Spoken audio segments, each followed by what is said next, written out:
నా పేరు గంటూరు సతీష్ బాబు సార్. మాకు ఉభయ గోదావరి జిల్లాలో నువ్వేం చదువుకున్నామా? నేను ఇంటర్ చదువుకున్నాను సార్. చెప్పమా. మాకు గౌతమి గోదావరి మెయిన్గా మా ఇక్కడ గోదావరి ఉందండి. ఇక్కడ జింకలు చాలా మటుకి వందలాది జింకలు ఉన్నాయండి. మరి గోదావరి వచ్చే సమయంలో ఆ జింకలు కొట్టుకుపోతున్నాయి, కొన్ని ఏమో కుక్కలు తినేస్తున్నాయి.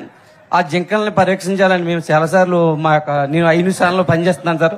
నేను రిపోర్టర్ కూడా అండి. ఆ జింకలు ఎక్కడున్నాయి? ఇక్కడ నారాయణ లంక, కేదార్ లంక అని ఈ ప్రాంతంలోనే సుమారు 500-600 జింకలు ఉన్నాయి సార్. కృష్ణ జింకలు అండి, మన జాతి సింహం సార్. కృష్ణ జింకలు సార్. ఆ జింకలో కొట్టుపందని మా 5 నిమిషాల్లో కూడా చాలా సార్. కాదు, ఈ కృష్ణ జింకల్ని ప్రొటెక్ట్ చేయాలంటే ఏం చేయాలి? ఏమైనా ఐడియా ఉందా నీకు? అంటే నాకైతే లేదు సార్, మీ దృష్టిలో పెడుతున్నాను సార్. ఆ జింకలు రక్షించి వచ్చే తరానికి చూపిస్తాను.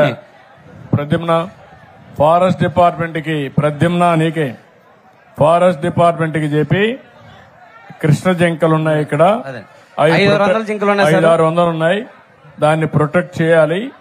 అవసరమైతే ఈ ఏరియాలో ప్రొటెక్ట్ చేసి రేపు రాబోయే టూరిజం స్పాట్స్ లో ఇంటిగ్రేట్ చేస్తే దాన్ని ఏ విధంగా చేయగలుగుతారో వర్కౌట్ చేయండి సార్. ఇంకొకసారి మన ఎన్డీఏ కూటమి ప్రభుత్వం ఏర్పడాలని రాష్ట్ర తెలుగు రైతు అధికార ప్రతినిధి ఆకుల రామకృష్ణ గారు మేము కూడా చాలా నియోజకవర్గాలు తిరిగి మేము చాలా చేసాం సార్. మరి ప్రభుత్వం అధికారంలోకి వచ్చింది, మరి ఆయన కూడా మంచి ఏదైనా ఒక పదవి ఇస్తారని మనస్ఫూర్తిగా కోరుకుంటున్నాను సార్. ఓకే, నేను చూస్తున్నాం, అన్ని ఎగ్జామిన్ చేస్తున్నాం, న్యాయం చేస్తాం. ఓకే, ఇట్రా తమ్ముడు. ఈ జింకలు చూడండి, ఇవి